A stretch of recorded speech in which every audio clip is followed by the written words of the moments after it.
The doors of courtroom 6A groaned open, and silence fell like a heavy curtain. Every seat was filled. Reporters, former fans of Sister Wives, legal analysts, and even curious strangers who had lined up since dawn just to witness what many were already calling the trial of the century. Outside, cameras flashed. News anchors whispered into microphones as though covering the downfall of a president. Inside, however, the atmosphere was suffocating, so thick that every shuffle of paper, every cough, every whisper carried like thunder. At the defense table, Kody Brown sat stiff, his jaw clenched, his eyes darting left and right. Beside him, Robyn twisted a balled-up tissue in her trembling hands. Their empire, once broadcast into millions of homes, was now on trial, and the world was here to see its ashes. Then a hush. The clerk announced, "The plaintiffs call Meri Brown to the stand." Gasps rippled across the gallery. Camera pens scratched furiously against notepads.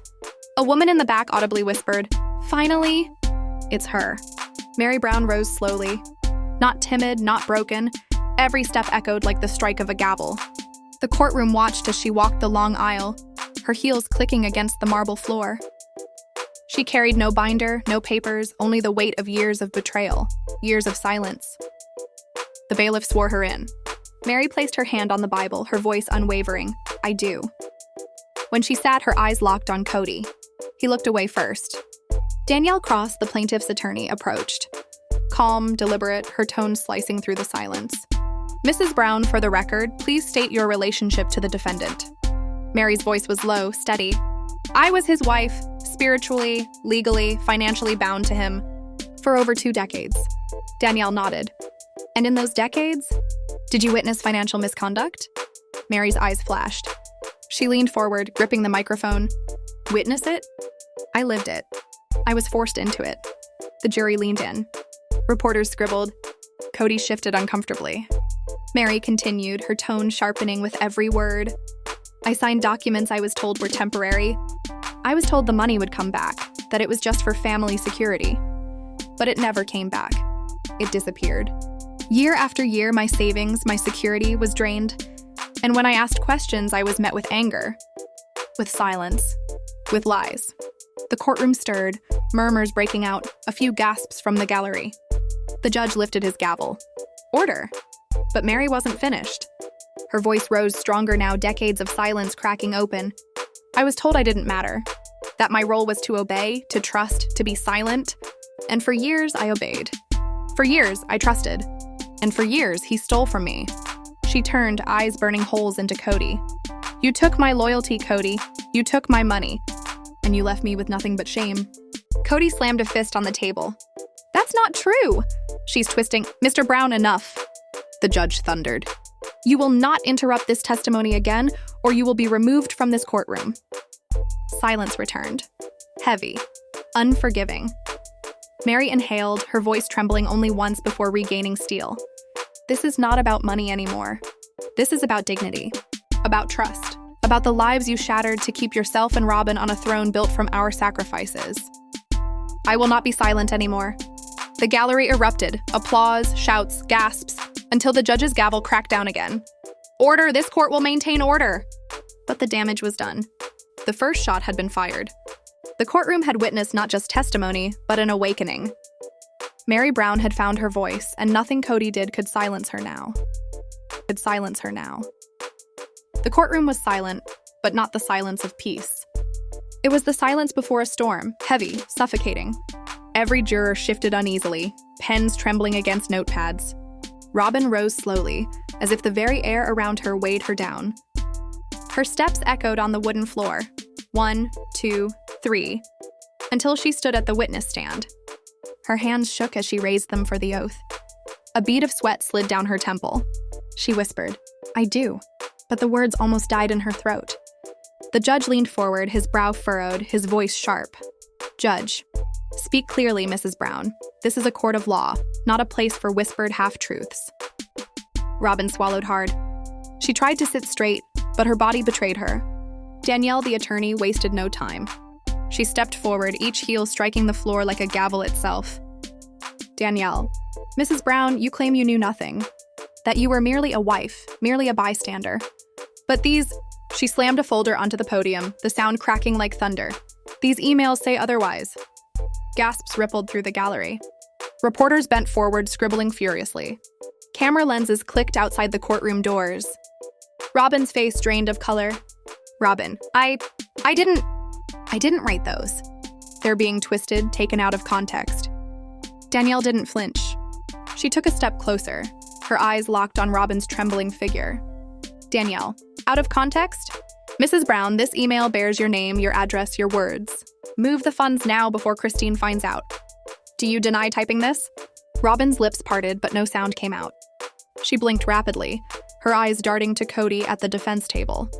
He avoided her gaze, his jaw tight, his fists clenched. The jury leaned forward as one. A man in the front row adjusted his glasses, eyes narrowing. A woman in the back clutched her notepad so tightly the paper crinkled. Robyn, I was scared. I didn't know what else to do. Danielle's tone grew sharper, slicing through the silence. Danielle, scared of what, Mrs. Brown? Scared of losing control? Scared of the truth? Or scared of what would happen if the other wives discovered the betrayal? The gallery erupted in murmurs. The judge's gavel pounded. Judge, order! I will have silence in my court. But order was an illusion. Tension strangled the air. Robyn's shoulders slumped as tears finally slid down her cheeks. Robyn, it wasn't supposed to happen like this. Kody said it was temporary. He promised we would fix it. Later, I just wanted to protect my family. Danielle seized the opening. Danielle, protect? Is that what you call siphoning off thousands of dollars? Is that what you call forging signatures, misleading banks, hiding assets? Mrs. Brown, who are you really protecting? Because it wasn't Christine. It wasn't Janelle. It certainly wasn't Meri. You protected one person, Kody. Robyn sobbed openly now, her mascara streaking down her face. The jurors watched, some with pity, most with cold detachment. And then, a voice cut through the room, strong, steady, unshaken. Meri. She's lying. All heads turned. Meri Brown stood from the gallery, her face pale but her voice unyielding. She clutched a stack of papers in her hands. Receipts, deeds, statements. The courtroom gasped as she walked forward, ignoring the bailiff's outstretched arm. Meri.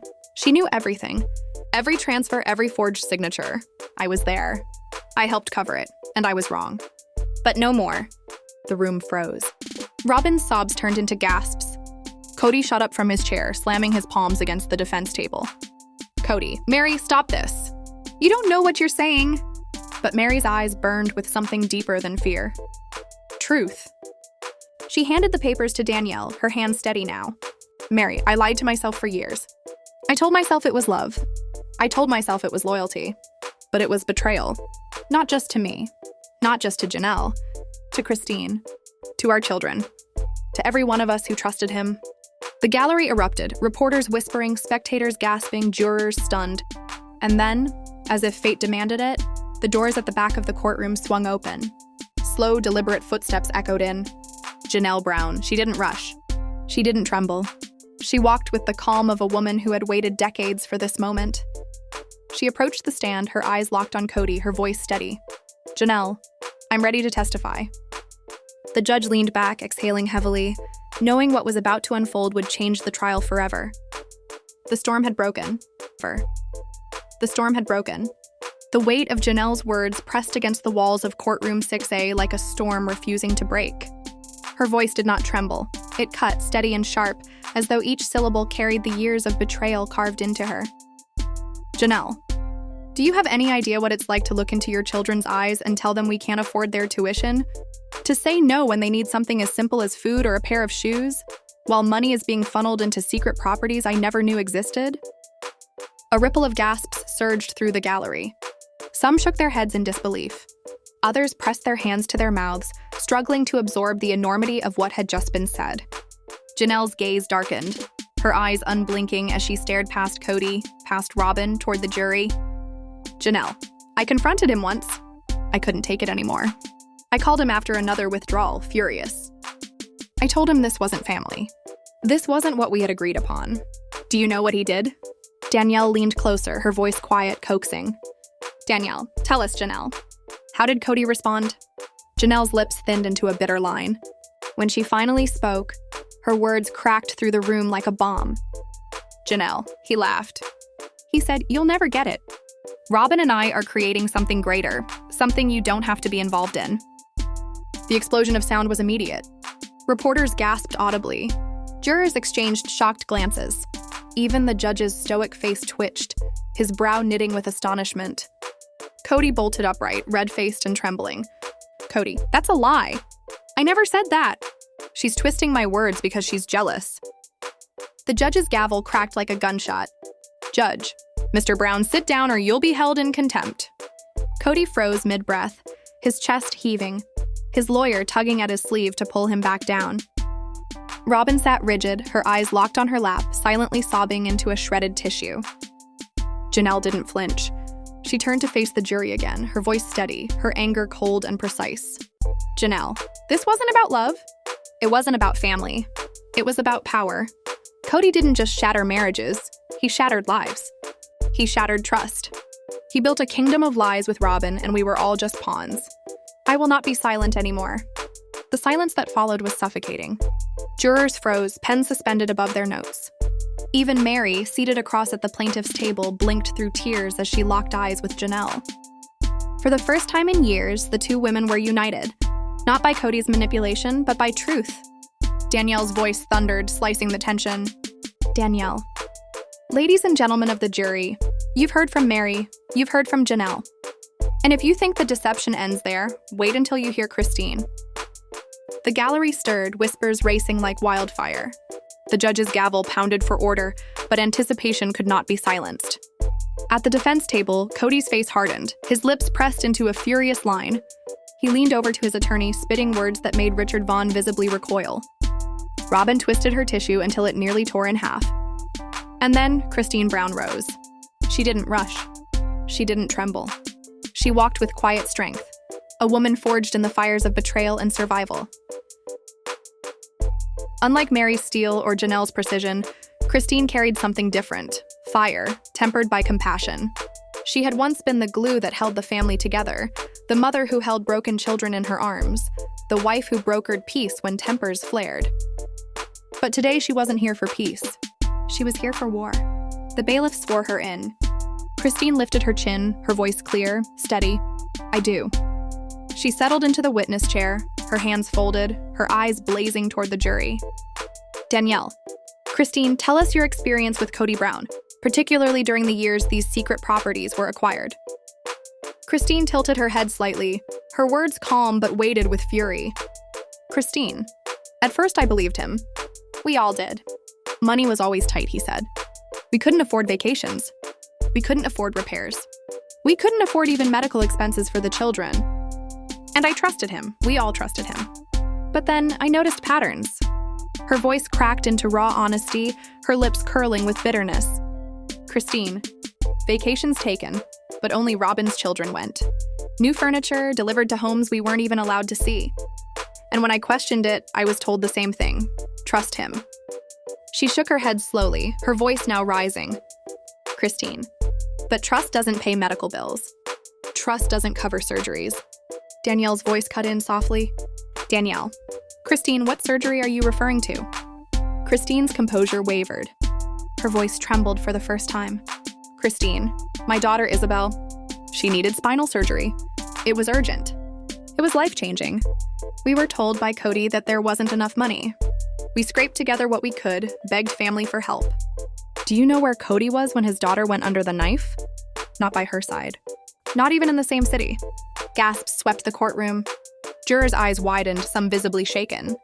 A woman in the gallery covered her mouth, tears springing to her eyes. Christine's voice hardened, cutting like a blade. Christine.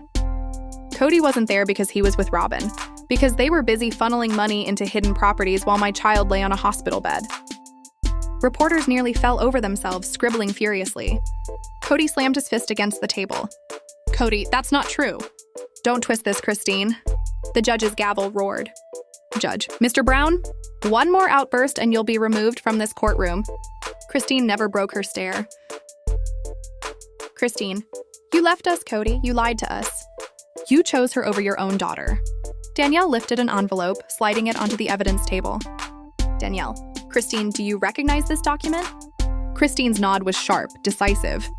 Christine, yes, it's a delivery receipt.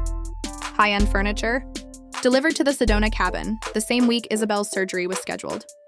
The projector flared. On the screen appeared images of a lavish leather sectional, ornate tables, high-end decor. The timestamp matched Isabel's surgery date. The jury gasped as if struck. The gallery broke into furious whispers. Robyn buried her face in her hands, sobbing uncontrollably. Christine leaned into the microphone, her voice low but devastating. Christine, for years we believed we were one family. But the truth is, Robyn and Kody built their own universe while the rest of us suffered. Meri lost her future. Janelle lost her security. My children lost their father when they needed him most. And I will never forgive that. Her words echoed in the chamber, final and unrelenting. Danielle stepped back, her voice booming like thunder. Danielle, you've heard from the three wives, but it isn't over. Because the next voices you'll hear will be the children's. The courtroom erupted. Reporters clacked furiously. Jurors exchanged stunned looks.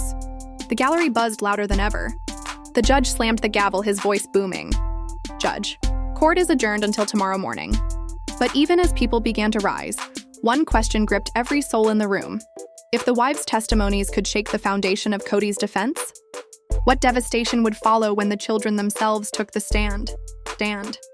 Courtroom 6A, the air grows heavier. The silence in the chamber was suffocating. The jury no longer looked like strangers plucked at random. They were weary, drawn into the very heartbeat of the Brown family's undoing. These were not just bystanders. They were now the very individuals whose judgment would decide the fate of Kody Brown. Kody bristled in his seat, his complexion paling to a sickly shade. He hunched toward his lawyer, whispering in frantic undertones. Robyn clutched his arm desperately, her hand trembling, but Kody shook her off. His mask cracked. Fear washed over his face, raw and unguarded. The bailiff's voice cut through the tension. Leon Brown, please approach the stand. Leon walked forward with deliberate steps, dressed neatly, their face steady, but their eyes revealed years of hidden ache.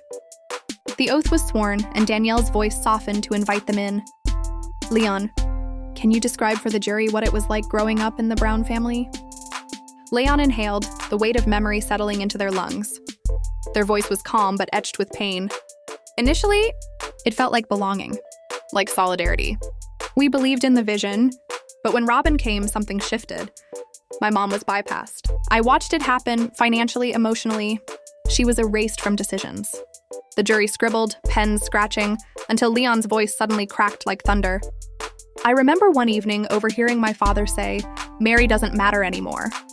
Do you have any idea what that does to a child? To hear your own dad declare your mother irrelevant? The jurors froze mid-note. One shifted uncomfortably, another pressed lips together. Leon's tone sharpened, becoming a blade. This was never just about property. It was about erasing us, erasing her.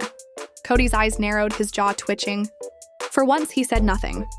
The bailiff called the next witness, Gabriel Brown. Gabriel's walk was heavy, his face pale, his jaw clenched with grief that still pulsed like an open wound. Garrison's ghost seemed to hover beside him as he sat, hands locked together at the edge of the witness chair. Danielle's voice was gentle. Gabriel, tell us about your experience with your father in recent years. Gabriel's first words broke, but he pushed through, fixing his gaze on the jury. I tried. I called him on my birthday once. He ignored it. Said he was too busy with Robyn and her kids. His voice trembled, then sharpened. Do you know what that feels like? To be discarded by your father? To watch him pour money into houses while we, his own blood, were left out? The courtroom froze. Even the air seemed to recoil from the venom in his words. Gabriel's tone surged with fury. My brother is dead, and I will never forget the fights, the favoritism, the way he chose Robyn over us again and again. He didn't just hide money, he hid himself from us. Several jurors blinked back tears. The judge shifted uncomfortably, his gavel idle but his eyes moist. Kody collapsed forward, his face buried in his hands, his shoulders sagging as if defeat had finally reached him. But the blows kept coming. Gwendolyn Brown to the stand. She entered like a storm contained in human form. Her back was straight, her voice unshakable. Danielle spoke gently. What would you like the jury to know, Gwendolyn? Gwendolyn's words cut without mercy. My dad cared more about appearances than his family. He ordered us to smile for cameras, to pretend everything was perfect, while he and Robyn siphoned money behind our backs. We lived in fear, while they lived in luxury. And when my mom needed him most, he wasn't there. Her voice dropped into a chilling whisper that still sliced the silence. This isn't about money. This is about truth. About holding him accountable, not just as a husband, but as a father who abandoned us. Gasps rippled through the gallery. Reporters' pens flew. Kody erupted from his seat, his face blotched red. "You ungrateful kids. After everything I've done for you." The judge's gavel crashed like thunder. "Mr. Brown, sit down. One more outburst and you will be removed." Kody froze, chest heaving. But the jury had seen it. The very rage his children had just described. Danielle advanced, her voice echoing. "Ladies and gentlemen, you've now heard the children themselves. But this is not the end. What comes next is not just testimony. It is evidence. Cold, hard, undeniable evidence." The gallery buzzed, leaning forward. The judge's gavel brought the session to order. Danielle approached the projector, a thick folder in hand. "Your Honor, the plaintiff presents Exhibits E through H, the family's television contracts with TLC, and the companion financial agreements signed by Kody and Robyn Brown." Gasps detonated across the courtroom. The screen lit up with the very first contract. Danielle pointed. "Here, all wives listed as equal beneficiaries, Meri, Janelle, Christine, their shares guaranteed." Then the second contract flickered on. Danielle's voice dropped into a razor-sharp tone. "Now look here. This contract, signed years later, tells a very different story. Only two names remain, Kody Brown and his legal wife, Robyn Brown." The jury craned forward. Outrage erupted in whispers. Danielle pressed on. "The other wives are reduced to secondary participants. Their voices erased. Their shares slashed." Christine shook her head, her face a storm of fury. Janelle's jaw locked tight. Meri sat like stone, her burning eyes drilling holes into the screen. But Danielle wasn't done. Another clause flashed in neon yellow. "In the event of disputes, all monetary rights shall remain solely with Kody Brown and his legal wife, Robyn Brown." The jury gasped. Reporters whispered, "This is fraud in plain sight." Kody lurched forward, his voice breaking. "You don't understand? That's what the network wanted.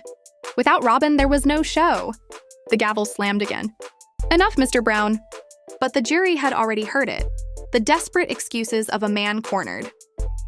Danielle moved to the final slide, TLC's payment records. For 3 years, 70% of all earnings went to Kody and Robyn. The rest of the family, children included, split just 30%. While wives scraped by, while kids were denied medical bills, tuition, and homes, Kody and Robyn pocketed the lion's share. The room erupted. Robyn broke into sobs. "I didn't want this. I didn't." Meri's voice cut through, cold as ice. "You didn't just want it. You signed it." The gallery buzzed with fury. Jurors stared, shaken. Reporters scribbled madly. The evidence was irrefutable. And then Danielle's final dagger. "You've seen the documents. You've heard the clauses. You've followed the money. This was never about family. This was about power." Kody and Robyn's empire built on betrayal. But if you think this ends with contracts, you are mistaken. Because our next witness was there. They saw it all. They know everything. The gallery exploded. "An insider!" Reporters whispered, their pens shaking with excitement. The gavel came crashing down. "Court adjourned until tomorrow." The jurors filed out, their faces pale but their eyes burning with anticipation. The crowd murmured, questions hanging thick in the air. Who was the insider? And what devastating secrets were they about to reveal? The silence in courtroom 6A was almost unbearable. You could hear the faint hum of the overhead lights, the creak of a wooden bench as a juror shifted in their seat, the rapid scratching of pens from reporters desperate not to miss a single word. At the witness stand sat Kody Brown. For the first time in his life, the man who always controlled the narrative, who always talked over others, was trapped. His hands fidgeted with the microphone. His lips twitched as if to form excuses, but none came. And then, Danielle cross-rose. Her heels clicked against the floor like a countdown clock. Each step echoed, slicing through Kody's confidence. She didn't bother with pleasantries. She didn't waste a single word. "Mr. Brown," she began, voice steady, sharp, surgical. "You told your family there were no secret accounts. Correct?" Kody blinked. His throat bobbed. Yes, that's correct." A ripple swept through the audience. Danielle didn't flinch. She flipped a page in her binder with the precision of a blade. "And yet," she said, her eyes narrowing, "we have here wire transfers. $680,000. Not one. Not two. Multiple. All traced back to you. Do you deny this?" Kody shifted in his seat, his knuckles whitening as he gripped the wood. I don't recall." Her voice cut through him like steel. "It's a yes or a no, Mr. Brown." His voice cracked. "Yes." Gasps erupted. A reporter dropped his pen. Robyn buried her face in her trembling hands. Danielle didn't smile.